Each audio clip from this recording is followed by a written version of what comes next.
Hi friends, welcome to Inspirational Talkies. இன்னைக்கு வீடியோல short story பத்தின origin, structure and vogue in the modern world பத்தின ஒரு literature piece தான் பார்க்க போறோம். ஸோ வீடியோக்குள்ள போறதுக்கு முன்னாடி நீங்க இன்னும் நம்ம சேனலுக்கு சப்ஸ்கிரைப் பண்ணாம தான் பார்த்துட்டு இருக்கீங்க அப்படின்னா மறக்காம சேனலுக்கு சப்ஸ்கிரைப் பண்ணிருங்க. கூடவே அந்த பெல் ஐக்கனும் கிளிக் பண்ணிருங்க. அப்பதான் ஃபர்தரா நான் அப்லோட் பண்ற வீடியோஸ் உங்களுக்கு உடனுக்குடன் நோட்டிஃபிகேஷன்ல காமிக்கும். வாங்க வீடியோக்குள்ள போலாம். தி ஷார்ட் ஸ்டோரி. ஸோ எல்லாருக்குமே கண்டிப்பாக ஷார்ட் ஸ்டோரி கேட்குறது அப்படின்னா ரொம்பவே வந்து இன்ட்ரெஸ்டிங்காக இருக்கும் அப்படின்னு தெரியும். ஸோ எனக்கும் அப்படின்னா ஷார்ட் ஸ்டோரிஸ் அப்படின்னாவே ரொம்ப பிடிக்கும். ஏன் அப்படின்னா அது ஷார்ட் டைமில் நம்ம வந்து படிச்சிடலாம். ஒரு நாவல் எடுத்துக்கிட்டோம் அப்படின்னா அது முடிக்கவே வந்து நமக்கு அரௌண்ட் 2 to 3 months கண்டிப்பாக எடுக்கும். அண்ட் வள கொல கொலான்னு இருக்கும். ஸோ அதெல்லாம் விட்டுட்டு ஒரு ஷார்ட் ஸ்டோரி அப்படின்னு எடுத்தோம்னா கிறிஸ்பாக டக்குன்னு முடிச்சு நம்ம ஒரு ஷார்ட் ஒரு half an hour கிடைச்சோம் அப்படின்னாலும் நிறைய இன்ட்ரெஸ்டிங்கான ஸ்டோரிஸ் வந்து படிக்கலாம். ஸோ அதனால ஷார்ட் ஸ்டோரி அப்படிங்கிறது வந்து நிறைய பேருக்கு இங்கே கண்டிப்பாக பிடிக்கும். ஸோ ஃபர்ஸ்ட் இதனுடைய ஆரிஜின் பற்றி நம்ம பார்த்துடலாம். Short story is a comparatively recent development in English literature. So short story அப்படிங்கிறது வந்து நம்ம ஸ்டார்டிங் லிட்ரேச்சர் பீஸ்லேருந்து இல்லை. ஸோ எப்படி வந்து உருவாச்சு அப்படின்னு பார்த்தோம்னா எல்லாருக்குமே வந்து சார்ஸரோட கேண்டபரி டேல்ஸுங்கிறது கண்டிப்பாக தெரிஞ்சிருக்கும், இல்லை கேள்விப்பட்டிருப்பீங்க. ஸோ அதில் வந்து நிறைய ஷார்ட் ஸ்டோரிஸை வந்து அங்கங்கே அவர் பில்கிரிம் போகும்போது ஒவ்வொருத்தர்கிட்டேருந்து கலெக்ட் பண்ண ஸ்டோரிஸை அப்படியே ஒரு டேலாக வந்து அவர் கொண்டு வந்திருப்பாரு. ஸோ அதை வந்து நம்ம பிரேக் பண்ணோம் அப்படின்னா அது ஒரு ஷார்ட் ஸ்டோரிஸாக தானே கிரியேட் ஆகும். ஸோ அங்கேருந்து ஆரிஜின் தான் நமக்கு மெதுவாக ஷார்ட் ஸ்டோரிஸுங்கிறது கிரியேட் ஆனது. ஸோ ஃபர்ஸ்ட் வந்து ஷார்ட் ஸ்டோரி அப்படிங்கிறது வந்து recent development. Next as early as Chaucer there were short stories in verse but later got its form. So short story அப்படிங்கிறது வந்து எப்படி இருந்துச்சு அப்படின்னா வேர்ஸில் தான் இருந்துச்சு. அதாவது பேசேஜாக தான் அப்படி எஸ்ஏ மாதிரி இருந்துச்சு அப்படின்னு வந்து சொல்கிறாங்க. ஸோ சார்ஸர் அப்படி தானே கேண்டபரி டேல்ஸ் இருந்தார். ஸோ அது மாதிரி வேர்ஸில் எஸ்ஏஸ் டைப்பில் தான் இருந்துச்சு. பட் லேட்டாக நிறைய பேர் அதனோட ஈர்ப்பை வந்து அது ஈர்த்ததுக்கு அப்புறமா தான் அது ஃபார்ம் இப்படி தான் எழுதணும், இது இருக்குன்னு இந்த ரூல்ஸ் இருக்குது அப்படிங்கிறது ஒரு ஃபார்ம் வந்து கிடைச்சிது. ஸோ இன் 18th century தான் Steele and Addison evolved the tale with a purpose to drive home a moral, but this again is different from the present day tale of impression or idea. So 18th century எல்லாரும் short story create பண்ண ஆரம்பிக்கும் போது 2 persons steel and addition தான். So என்ன பண்ணாங்க அப்படின்னா இப்போ நம்ம ஒரு படிக்கிறோம் அப்படின்னா அதுக்கு ஒரு பர்பஸ் இருக்கணும். சும்மா ஒரு என்டர்டெயின்மெண்ட்டுக்காக மட்டும் ஒரு படம் பார்த்துட்டு போகணும் அப்படின்னா அது வந்து நல்லா இருக்காது இல்லையா. ஒன்றும் நமக்கு அது ஒரு காமெடி ஒரு ப்ளஷரை வந்து கொடுக்கணும். இல்லை அப்படின்னா அதுலேருந்து ஒரு மெசேஜ் கன்வே பண்ணணும், நமக்கு ஒரு யூஸ்ஃபுல்லாக இருக்கணும், இல்லை ஏதாவது ஒரு இன்ஃபர்மேஷன் நம்ம தெரிஞ்சுக்கணும். ஸோ அதனால அதே மாதிரி இவங்க 2 பேரும் ஸோ ஒரு விஷயம் பண்ணுறோம் அப்படின்னா ஒரு டேல் வித் அ பர்பஸாக ஒரு ஷார்ட் ஸ்டோரிங்கிறது வந்து அமையணும். ஸோ ஒரு மாரலை வந்து எல்லாரும் வீட்டுக்கு எடுத்துட்டு போகணும். ஒரு மாரலை வந்து அந்த ஸ்டோரி ஒரு ஷார்ட் ஸ்டோரி படிக்கிறாங்க அப்படின்னா அதுலேருந்து கற்றுக்கணும். ஸோ இப்போ வந்து அது வந்து போக போக மாறி இப்போ present tale of impression or idea. So அந்த ஷார்ட் ஸ்டோரியை படிக்கிறாங்க அப்படின்னா அதுலேருந்து அவங்க ஒரு விஷயத்தை கற்றுக்கிறது மட்டும் இல்லாமல் அந்த ஷார்ட் ஸ்டோரிங்கிறது ஒருத்தருக்குள்ள ஒரு இம்ப்ரெஷனை கிரியேட் பண்ணும், ஒரு தாக்கத்தை அந்த ரீடருக்குள்ளே கிரியேட் பண்ணும். ஸோ அந்த ஸ்டோரியில் ஒரு மெயின் தீம் ஒரு ஐடியாங்கிறது கண்டிப்பாக இருக்கணும் அப்படிங்கிறத இவங்க 2 பேர் கொண்டு வந்தாங்க. ஸோ சும்மா ஒரு கதையை படித்தோம் போனோம் அப்படிங்கிறது மட்டும் இல்லாமல் ஒரு டேல் வித் பர்பஸாக இந்த ஷார்ட் ஸ்டோரிங்கிறது அமையணும் அப்படின்னு நினச்சாங்க. The decisive step was taken in America about 1830 by Nathaniel Hawthorne and Edgar Allan Poe. Both formulated the theory of short story writing. So first வந்து இதை படிக்கணும் அப்படின்றது நிறைய பேர் படிக்க ஆரம்பிச்சனால இதுக்கான ஃபார்ம் வந்து கிரியேட் ஆச்சு. நெக்ஸ்ட் வந்து அது எப்படி இருக்கணும், ஒரு பர்பஸோட இருக்கணும் ஷார்ட் ஸ்டோரிங்கிறத கொண்டு வந்தாங்க. நெக்ஸ்ட் வந்து அதை எப்படி கொண்டு வரணும், எந்த ஃபார்முலேட் பேஸ் பண்ணி இருக்கணும், எப்படி ஷார்ட் ஸ்டோரி ரைட்டிங்கிறது இருக்கணும் அப்படிங்கிறத வந்து ஹாத்தோனும் எட்கர் ஆலன் போவும் வந்து கிரியேட் பண்ணாங்க. நெக்ஸ்ட் இவங்க 2 பேரும் என்ன பண்ணாங்கன்னா each laid stress on a final impression in the story. Holding the plot alone was not enough. So என்ன அப்படின்னா ஒரு ஸ்டோரியை வந்து நம்ம விறுவிறுப்பாக கொண்டு போகிறோம் அப்படின்னா ஒரு கிளைமேக்ஸ் வந்து ஒரு படத்தில் நல்லா இல்லை, ரொம்ப ஸ்டார்டிங்லேருந்து த்ரில்லர் மூவியாக போய் ஃபைனலாக அதை காமெடியாக முடிச்சாவோ இல்லை அந்த த்ரில்லிங்க்கு பேஸ் பண்ணி ஒரு நம்மளால் கெஸ் பண்ண முடிகிற ஒரு எண்டிங்கில் கொண்டு வந்தால் அந்த மூவி ஃபுல்லாக நம்ம 3 hours பார்த்ததுக்கான ஒரு தாக்கமே நம்மக்கிட்ட இருக்காது. சே என்னடா இது இப்படி முடிச்சிட்டாங்களா இந்த மூவியை, இது ஒரு நல்லாவே இல்லையே, ஸ்டார்டிங்லேருந்து இவ்வளோ விறுவிறுப்பாக போய் இப்படி பண்ணிட்டாங்க அப்படிங்கிற மாதிரி தானே இருக்கும். ஸோ அதே மாதிரி கிளைமேக்ஸ் ஃபைனல் இம்ப்ரெஷனுங்கிறது ரொம்ப இம்பார்ட்டன்ட் அப்படின்னு ஹாத்தோனும் எட்கர் ஆலன் போவும் சொல்லியிருந்தாங்க. ஸோ பிளாட்டை வந்து நீங்கள் எப்படி தான் கன்ஸ்ட்ரக்ட் பண்ணியிருந்தாலும் கதையை எப்படி தான் வந்து கட்டமைச்சிருந்தாலும் அது எவ்வளோ பெஸ்ட்டாக இருந்தாலுமே அது மட்டும் போதாது, எண்டிங் வந்து எப்படி இருக்குது அப்படிங்கிறதும் இம்பார்ட்டன்ட். ஃபைனல் இம்ப்ரெஷனுங்கிறது ரொம்பவே இம்பார்ட்டன்ட் அப்படின்னு சொல்கிறாங்க. நெக்ஸ்ட் இன்னொருத்தர் Robert Lewis ஸ்டீவன்சன்ஸ் 3 ways and 3 ways only for writing a story. So ஒரு ஸ்டோரி எழுதணும் அப்படின்னா அதில் 3 முக்கியமான விஷயங்கள் இருக்குது. அதுதான் ஒரு மெயின். அந்த 3 நம்ம கம்ப்ளீட் பண்ணிட்டோம். அந்த 3 வேஸை வந்து நம்ம சாட்டிஸ்ஃபை பண்ணிட்டோம் அப்படின்னா ஸோ பெஸ்ட் ஷார்ட் ஸ்டோரி நம்ம கிரியேட் பண்ணிடலாம். ஸோ என்ன ஃபர்ஸ்ட் அப்படின்னா choose a plot and fit characters to it. So create பண்ணுறதுக்கு 3 வகை இருக்குது. ஃபர்ஸ்ட் ஒன்று என்ன அப்படின்னா ஒரு பிளாட்டை சூஸ் பண்ணுறது. இப்படிதான் கதை இருக்கணும் அப்படின்னு சூஸ் பண்ணிட்டு அதுக்கேற்ற கேரக்டர்ஸை அதில் கொண்டு போய் நுழைக்கிறது. செகண்ட் டைப் என்ன அப்படின்னா கேரக்டர்ஸை எடுத்துட்டு அதுக்கேற்ற மாதிரி சுச்சுவேஷன்ஸை கிரியேட் பண்ணுறது. ஸோ இந்த மாதிரி தான் என்னோட கேரக்டர்ஸ், இப்படி தான் என் கேரக்டர்ஸ் இருப்பாங்க. ஸோ இது மாதிரி ஒரு வில்லன் கேரக்டர் இருப்பான், இப்படி தான் இந்த ஹீரோ இருப்பான், இப்படி ஒரு ஹீரோயின் இருப்பா. ஸோ அப்படியெல்லாம் எடுத்துட்டோம் அப்படின்னா அதுக்கேற்ற மாதிரி சுச்சுவேஷனை கிரியேட் பண்ணுறது. இது ஒரு செகண்ட் டைப்.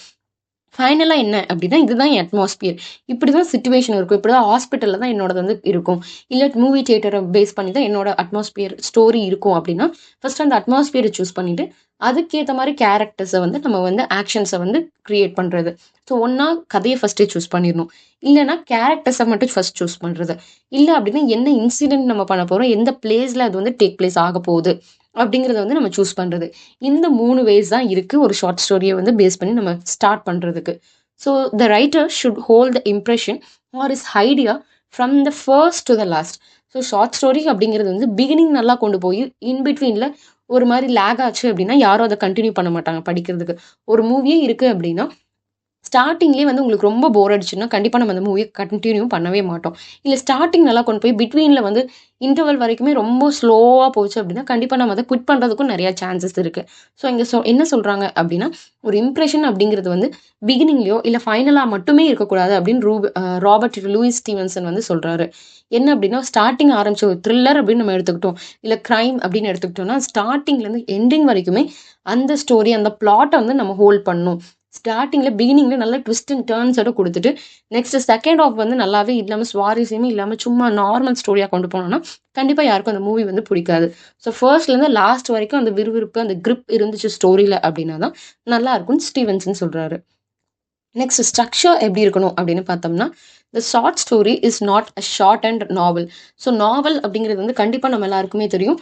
ஸோ நியூமரஸ் பேஜஸில் ரொம்ப லைஃப் டைம்லேயே வந்து நம்ம நிறையா இயர்ஸ் அதுக்கு கொடுத்து ஒரு நாவல் எழுதுகிற மாதிரி இருக்கும். ஒரு ஆத்தராக இருக்காங்க அப்படின்னா நிறைய நியூமரஸான கேரக்டர்ஸ் இருக்கும், கொஞ்சம் தான் அப்படின்னு சொல்லுவேன். அண்ட் செட்டிங்ஸும் நிறைய அட்மாஸ்பியர்ஸும் வந்து நிறையாவே இருக்கும். ஸோ ஒரு ஷார்ட் ஸ்டோரிங்கிறது வந்து நாவலை ஷார்ட் பண்ணது ஷார்ட் ஸ்டோரி கிடையாது அப்படின்னு சொல்கிறாங்க. ஒரு நாவலை வந்து நம்ம ஜஸ்ட் கிரிப் பண்ணிவிட்டு எது தேவையோ அது அந்த சில சீன்ஸை மட்டும் கட் பண்ணிவிட்டு அதை ஷார்ட் ஸ்டோரியாக கொண்டு போகிறது ஷார்ட் ஸ்டோரி கிடையாது. It includes all piece of a fiction like plot, characters, setting and details. So short ஸ்டோரிங்கிறது வந்து நாவல் இல்லைன்னு சொல்லிட்டோம். அதாவது சின்ன நாவலே வந்து நம்ம ட்ராக் பண்ணி எழுதியிருப்போம், அதை வந்து கன்ஸ்ட்ரெயின் பண்ணி எழுதுறது ஷார்ட் ஸ்டோரி கிடையாது. பட் இது வந்து நாவலுக்கு இருக்க எல்லாமே இதுக்கும் இருக்கும், ஷார்ட் ஸ்டோரிக்கும். எதெல்லாம் இருக்குன்னா பிளாட்டு, கேரக்டர்ஸ், செட்டிங் அண்ட் ஒவ்வொரு டீட்டெயில்ஸும் வந்து இதில் நம்ம கொடுக்கணும் ஷார்ட் ஸ்டோரிக்கு. They cannot be treated as same in detail as a novel. So எல்லாம் வந்து நுணுக்கங்களும் நம்ம இது கொடுப்போம், பட் எல்லாத்துக்குமே எலாபரேட் பண்ணி நம்மளால சொல்ல முடியாது. நாவலில் வந்து நம்ம ஒவ்வொரு சின்ன சின்ன விஷயத்தையுமே டீப்பாக டீட்டெயில்டாக வந்து நம்ம டிஸ்கஸ் பண்ணலாம். ஒரு சின்ன சும்மா எந்திரிச்சு இப்போ ஒரு ஹீரோ எந்திரிக்கிறாரு, அவர் மார்னிங் ரொட்டீன் என்ன அப்படிங்கிறத வந்து நம்ம அதில் டீட்டெயிலாக எக்ஸ்பிரஸ் பண்ணலாம் நாவலில். பட் அதை வந்து நம்மளால் ஷார்ட் ஸ்டோரியில் எக்ஸ்பிரஸ் பண்ணிட்டு இருக்க முடியாது. பிகாஸ் ஒரு ஷார்ட் ஸ்டோரி அப்படிங்கிறது வந்து ஒரு 1.5 பேஜ்குள்ளே முடிக்கிற ஒரு இடத்துல நம்மளால் எல்லாத்தையுமே டீட்டெயிலாக கொடுக்க முடியாது இல்லையா. ஸோ தேவையான விஷயங்களை தான் நம்மளால கொடுக்க முடியும். Next any superfluous detail retard the progress towards the final effect.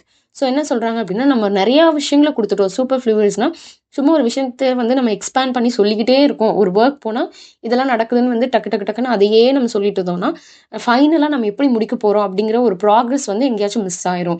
So டக்குன்னு நம்ம ஒரு சீன் முடிச்சோன்னா நெக்ஸ்ட் சீனுக்கு ஷிஃப்ட் ஆயிடணும். அந்த கிரிப்னஸ் வந்து ஸ்டோரியில் ஷார்ட் ஸ்டோரியில் இருந்துகிட்டே இருக்கணும். அப்போ தான் ஃபைனல் இம்பேக்ட் வந்து நல்லாயிருக்கும் அப்படின்னு சொல்கிறாங்க. Next the plot is confined to the essentials. So இங்கே என்ன சொல்கிறாங்க அப்படின்னா பிளாட்டுங்கிறது எதை பேஸ் பண்ணி இருக்கணும்னா கன்ஃபைன்னா லிமிட்டடாக இருக்கணும். பிளாட்டை வந்து நம்ம ரொம்ப எக்ஸ்பேண்ட் பண்ணி இந்த சீன் அந்த சீன் ரொம்ப மாற்றி நம்மளால் அமைக்க முடியாது. மேக்ஸிமம் 3 சீன்ஸ் இருக்கலாம் ஒரு ஷார்ட் ஸ்டோரிக்கு. நெக்ஸ்ட் கேரக்டர் அப்படிங்கிறது வந்து இன்டிஸ்பென்சபிள்ஸ். ஸோ ஒரு கேரக்டர் அப்படிங்கிறது வந்து நம்ம ரொம்ப இழுத்து நம்ம கொண்டு போக முடியாது. கண்டிப்பாக இதுக்கு தேவை ஷார்ட் ஸ்டோரிக்கு அப்படிங்கிறத கேரக்டர்ஸை மட்டும்தான் நம்மளால் அங்கே கொண்டு போக முடியும். நிறைய கேரக்டர்ஸை கொண்டு போனோம் அப்படின்னா அதுவும் ஒரு நாவல் மாதிரி ஆகிடும். Next setting to few suggestive hints. So செட்டிங்கிறது எப்படி இருக்கணும், அட்மாஸ்பியர் இல்லை வேறு ஏதாச்சும் டீட்டெயில்ஸ் கொடுக்குறோம் அப்படின்னா அந்த ஸ்டோரிக்கான ஹிண்ட்டை கொடுக்குற மாதிரி தான் இருக்கணும். எந்த ஷார்ட் ஸ்டோரிக்கு தேவையில்லாத எந்த விஷயங்களையும் இல்லை இந்த சீன் தேவையில்லை, இந்த அட்மாஸ்பியரை வந்து நம்ம டிஸ்கிரைப் பண்ணவே தேவையில்லை, ஜஸ்ட் இது வந்துட்டு போயிடும் இந்த ஆஃபீஸ் அப்படின்னா அதை நம்ம அந்த ஆஃபீஸ் பேஸஸ் டிஸ்கிரைப் பண்ண தேவையில்லைங்க. இல்லை ஒரு கார்டனில் இல்லை எங்கேயோ ஒன்று ஒரு மர்டர் நடக்குது அப்படின்னா அங்கே ஒவ்வொரு டீட்டெயில் ஹின்ஸையும் வந்து நம்ம கொடுக்க வேண்டியது இருக்கும். ஸோ அப்போ வந்து அதை நம்ம டிஸ்கிரைப் பண்ணலாம். ஸோ அதுதான் இந்த செட்டிங்கிறது வந்து அந்த ஸ்டோரியை லீட் பண்ணிட்டு போகுது அப்படின்னா அதுக்கான டைம் ஸ்பேஸ் நம்ம எடுத்துக்கலாம். Next, sometimes one may predominate the other two. So ஒரு சில டைமில் ஒன்றா பிளாட் கேரக்டர்ஸ் வந்து செட்டிங்கை ப்ரிடாமினேட், அதாவது இது ரெண்டையும் ஒரு ரெண்டு விஷயம் பிளாட் அண்ட் கேரக்டர் வந்து செட்டிங்கை பின்னோக்கி தள்ளிட்டு அது ரெண்டுமே ரொம்ப எசென்ஷியல் பார்ட் ப்ளே பண்ணலாம். இல்லை அப்படின்னா கேரக்டரும் செட்டிங்கும் பிளாட்டை விட்டுட்டு இது ரெண்டுமே ரொம்ப முக்கியமான விஷயமா அங்கே இருக்கலாம். ஸோ அது வந்து காமன் தான். இந்த language of the short story should be a model of economy. அதாவது இதுக்கு கண்டிப்பாக தேவை அப்படிங்கிற ஒரு வேர்ட்ஸை தான் யூஸ் பண்ணணும். ஸோ ரொம்ப வந்து நம்ம ட்ராக் பண்ணிட்டு போகணும். லாங்குவேஜும் ரொம்பவே இம்பார்ட்டன்ட். ஸோ என்னென்ன வேர்ட்ஸ் யூஸ் பண்ணுறோம், என்ன ஒக்காபுலரிஸ் வந்து நம்ம யூஸ் பண்ணுறோம் அப்படிங்கிறது ரொம்பவே இம்பார்ட்டன்ட். ஸோ ஒரு 100 பேஜ் தான் படிக்க போகிறாங்க ஒரு ரீடர் அப்படின்னா ஸோ எந்த லாங்குவேஜ் இப்போ நம்ம எடுத்தோடனே வந்து சும்மா ஏதாவது ஒரு காமனாக இல்லை அவங்களுக்கு புரியாத ஒரு லாங்குவேஜில் சொன்னோம்னாலும் கண்டிப்பாக காமன் ரீடர்ஸ் படிக்க போகிறது இல்லை. ஸோ ஒரு ஷார்ட் ஸ்டோரி எழுதுகிறோம் அப்படின்னா அதை படிக்கிறது காமன் ரீடர்ஸ் மட்டும் கிடையாது, இல்லை ஐஃபைட் நல்ல வெல் ட்ரெயின்டு லாங்குவேஜ் ட்ரெயினர்ஸ் மட்டும் கிடையாது. எல்லாருமே காமன் மேன்லேருந்து எல்லாருமே படிப்பாங்க. ஸோ ஒரு நியூட்ரலான லாங்குவேஜாகவும் அது இருக்கணும். ரொம்ப வந்து ஒக்காபுலரி பண்ணுறோம், நம்ம வந்து ஷோ ஆஃப் பண்ணி காமிக்கிறோம், நம்மளது வந்து ஸ்டாண்டர்டாக இருக்கணும்னு புரியாத எல்லா வேர்டுக்குமே டிக்ஷனரி எடுத்து நான் ரெஃபர் பண்ணி தான் படிக்கணும் அப்படின்னா கண்டிப்பாக அதை படிக்கிறதுக்கான இன்ட்ரெஸ்ட் வந்து நம்மளுக்கு போயிடும். ஸோ லாங்குவேஜும் வந்து அங்கே இம்பார்ட்டன்ட் ரோல் ப்ளே பண்ணுது அப்படிங்கிறத வந்து சொல்கிறாங்க. Next, fine writing is appreciable. So ரொம்பவே நம்ம வந்து ரைட்டிங்க்கு டீட்டெயில் அது இதுன்னு கொடுத்துட்டு ரொம்ப டிஸ்கிரைப் பண்ணி எழுதணும், ட்ராக் பண்ணோம், ஸ்டோரி வந்து ஸ்லோவாக நகர்த்திட்டு போனோம் அப்படின்னா கண்டிப்பாக அது வந்து நல்லா இருக்காது. ஸோ ஒரு சாட்டிஸ்ஃபேக்ஷன், இப்போ ஒரு ஸ்டோரியை வந்து ஒருத்தவங்க படிக்கிறாங்க அப்படின்னா அது சாட்டிஸ்ஃபைடாக இருக்கணும். அந்த 1.5 பேஜஸில் ரொம்பவே அட்ராக்டிவாக சாட்டிஸ்ஃபைடாக அண்ட் ஒரு மாரலும் கன்வே பண்ணியிருக்கணும். நல்ல எக்ஸ்பீரியன்ஸை அந்த ரீடருக்கு கொடுக்கணும். அதுதான் fine writing is appreciable. Next, இப்போ short story work in the modern world. அதாவது இப்போ என்ன ஸ்டைலில் போயிட்டு இருக்கு, என்ன பாப்புலாரிட்டி வந்து அந்த ஷார்ட் ஸ்டோரி ஏர்ன் பண்ணியிருக்கு அப்படிங்கிறத பார்க்கலாம். இந்த short story is the favourite form of present day writing. So இப்போ வந்து எல்லாருமே வந்து நாவல் படிக்கிற அளவுக்கு இப்போ யாருக்குமே டைம் இல்லை. ஸோ எல்லாரும் வந்து ஷார்ட் ஸ்டோரி நோக்கி போயிட்டாங்க. ஸோ இப்போ எல்லாரோட ஃபேவரட் என்ன அப்படின்னு பார்த்தோம்னா மோஸ்ட்லி ஷார்ட் ஸ்டோரியாக இருக்கும். நாவல் லைக் பண்ணுறவங்களும் இருக்காங்க. பட் ஷார்ட் ஸ்டோரி வந்து டக்குன்னு நமக்கு ஒரு சின்ன என்டர்டைன்மெண்ட் இல்லையா. ஸோ ஒரு ஆஃப் அன் ஹவர் கிடைக்குது நமக்கு ஒரு டேல அப்படின்னா கண்டிப்பாக மோஸ்ட்லி ப்ரிஃபர் பண்ணுறது ஒரு short story. Next, its popularity can be accounted in many ways, but the main reason is demand upon the leisure of the modern readers. So இது பாப்புலர் எது கிடைஞ்சது அப்படின்னா ஒன்றா இதோட ஸ்ட்ரக்சராக இருக்கலாம், இல்லை ஸ்டோரி பிளாட்டாக இருக்கலாம், எந்த வகையில் அந்த ஆத்தர் வந்து கொண்டு போகிறாங்க, இல்லை இந்த ஆத்தரோட ஸ்டைல் ஆஃப் ரைட்டிங், இல்லை அந்த லாங்குவேஜ் யூசேஜ் எதுவாக வேணா இருக்கலாம். நிறைய வேஸ் வந்து இருக்குது ஏன் பாப்புலர் ஆச்சு அப்படின்னா. பட் அந்த மெயின் ரீசன் என்ன அப்படின்னா அந்த லெஷர். நம்ம அதை படிக்கிறோம் அப்படின்னா நமக்கு ஒரு சாட்டிஸ்ஃபேக்ஷன் கிடைக்குது. ஒரு நாவல் படிக்கிறோம் அப்படின்னா நிறையா மந்த்ஸ் அண்ட் மந்த்ஸாக படிப்போம். பட் அட் த எண்ட் வந்து சில நாவல் வந்து நம்மளை சாட்டிஸ்ஃபை பண்ணாமல் இருக்கலாம்.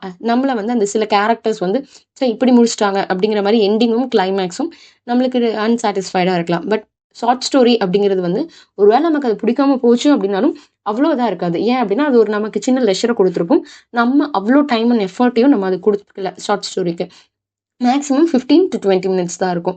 ஸோ ஒரு லெஷரை வந்து மாடர்ன் ரீடர்ஸ்க்கு கொடுக்குது. அதனாலே அது வந்து ரொம்ப பாப்புலாரிட்டியை கெயின் பண்ணிருச்சு.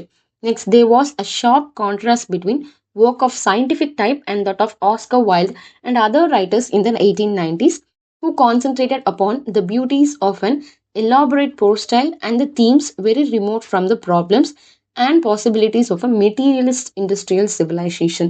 அதாவது என்ன அப்படின்னா நிறைய டைப் ஆஃப் ஷார்ட் ஸ்டோரிஸ் இருக்குது. சிலது வந்து சயின்டிஃபிக் டைப்பாக இருக்கும், அதாவது ரொம்ப இன்ஃபர்மேட்டிவாக அது பேஸ் பண்ணி வந்து நிறைய ஷார்ட் ஸ்டோரிஸ் வந்து கொண்டு போயிருப்பாங்க.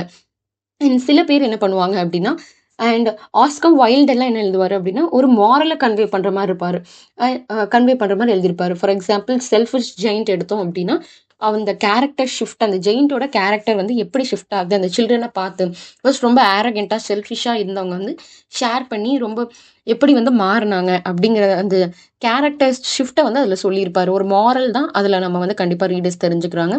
ஸோ ஒன்று வந்து சயின்டிஃபிக் டைப்பாக இன்ஃபர்மேஷனை கன்வே பண்ணுற மாதிரி ஷார்ட் ஸ்டோரி இருக்கும், இல்லை அப்படின்னா இது மாதிரி மாரல் கன்வே பண்ணுறதா இருக்கும். இது ரெண்டுமே இல்லாமல் இருக்க ஷார்ட் ஸ்டோரிஸும் இருக்குது அப்படின்னு வந்து சொல்கிறாங்க. ஸோ அது வந்து எப்படி அப்படின்னா ஸோ ஒரு எலாபரேட்டான போஸ்ட் ஸ்டைலாக வந்து இருந்துச்சு, நிறைய தீம்ஸ். அது எப்படி இருந்துச்சுன்னா இப்போ இருக்க மெயின் ப்ராக்டிக்கல் லைஃப் அதை வந்து ஓரியன்ட் பண்ணாமல் ரொம்பவே ரிமோட்டாக ரொம்பவே வேறு மாதிரி இந்த மெயின் பாசிபிலிட்டிஸா இல்லை இந்த ப்ராக்டிகாலிட்டிஸ் நடக்கிறதா என்ன, இல்லை இப்போ இருக்க இண்டஸ்ட்ரியல் சிவிலைசேஷன் நாட்டில் என்ன நடக்குது, இது எல்லாம் கண்டுக்காம அவங்க வந்து ஜஸ்ட் லெஷர் ரீட் பண்ணால் ஒரு லெஷர் கிடைக்கணும், ஒரு ப்ரெசன்டபிளான ஒரு ஸ்டோரியாக இருக்கணும், இல்லைன்னா ஒரு ரொமான்டிக் ஸ்டோரியாக இருக்கட்டும், இல்லைன்னா ஒரு த்ரில்லர் ஸ்டோரி, இது மாதிரி காமனாக இருக்கிறதும் இருந்துச்சு. ஸோ இன்ஃபர்மேஷன் பேஸ் பண்ணது, இல்லைன்னா மாரல் பேஸ் பண்ணது, இல்லை அப்படின்னா ஒரு தீம் பேஸ் பண்ண எதுவாக வேணால் இருக்கலாம். ஸோ ப்ராப்ளம்ஸ், பாசிபிலிட்டிஸ் இது எல்லாத்தையும் விட்டுட்டு ஒரு என்ஜாய் பண்ணுற மாதிரி என்டர்டெயின்மெண்ட் பேஸ் பண்ண ஷார்ட் ஸ்டோரிஸும் இருக்குது. இது மாதிரி 3 டைப்ஸ் இருக்குது அப்படின்னு சொல்கிறாங்க. ஸோ இது எல்லாத்துக்குமே நிறையா ஷார்ப் கான்ட்ராஸ்ட் இருக்குது. இது எல்லாத்துக்கும் ஒரு சின்ன சின்ன டிஃப்ரென்சஸ் கண்டிப்பாக இருந்துட்டு இருக்கு அப்படின்னு சொல்கிறாங்க. With no doubts, short story will continue to meet the ends of the authors and readers to find new material for its special purposes in a constantly changing world.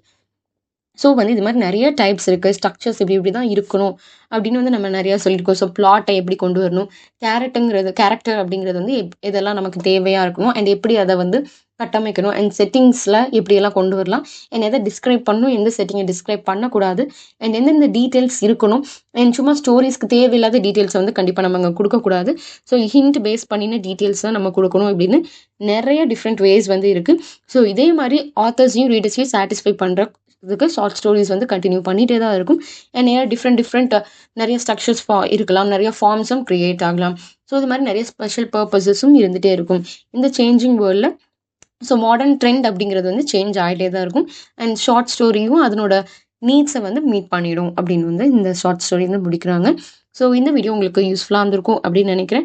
So short story பற்றின literature piece வந்து கேட்டிருந்தீங்க, so நான் discuss பண்ணிட்டேன். So next biography, autobiography பற்றின literature piece வேணும் அப்படின்னா comment செக்ஷனில் leave பண்ணுங்கள். ஸோ நிறைய கமெண்ட்ஸ் வந்துச்சு அப்படின்னா பார்க்கலாம், அதை டிஸ்கஸ் பண்ணுறேன். இல்லை வேறு ஏதாச்சும் லிட்ரேச்சர் பீஸ், லிட்டரரி ஃபார்ம்ஸ் வந்து உங்களுக்கு ஏதாச்சும் டிஸ்கஸ் பண்ணணும் அப்படின்னாலும் கமெண்ட்டில் லீவ் பண்ணுங்கள், நான் டிஸ்கஸ் பண்ணுறேன். அண்ட் ஆல்ரெடி வந்து லிரிக்ஸ், பேலட், எபிக் இதுக்கு எல்லாமே வந்து நம்ம வீடியோஸ் வந்து போஸ்ட் பண்ணியிருக்கோம். ஸோ செக் பண்ணி பாருங்கள், கண்டிப்பாக யூஸ்ஃபுல்லாக இருக்கும். அண்ட் இந்த வீடியோ யூஸ்ஃபுல்லாக இருந்துச்சு அப்படின்னா லைக் பண்ணுங்கள், உங்கள் ஃப்ரெண்ட்ஸ்க்கு ஷேர் பண்ணுங்கள், அவங்களுக்கும் யூஸ்ஃபுல்லாக இருக்கும். அண்ட் இந்த வீடியோ எப்படி இருந்துச்சுன்னு கமெண்ட் செக்ஷனில் உங்கள் ஃபீட்பேக்ஸை லீவ் பண்ணுங்கள். அண்ட் நிறைய பேர் பார்க்குறீங்க பட் சப்ஸ்கிரைப் பண்ணுறது இல்லை. ஸோ மறக்காமல் சேனலுக்கு சப்ஸ்கிரைப் பண்ணிடுங்க. கூடவே இந்த வீடியோ கீழே இருக்க பெல் ஐக்கனும் கிளிக் பண்ணிடுங்க. அப்போ தான் ஃபர்தராக நான் அப்லோட் பண்ணுற வீடியோஸ் உங்களுக்கு உடனுக்குடன் நோட்டிஃபிகேஷனில் காமிக்கும். தேங்க்ஸ் ஃபார் வாட்சிங்.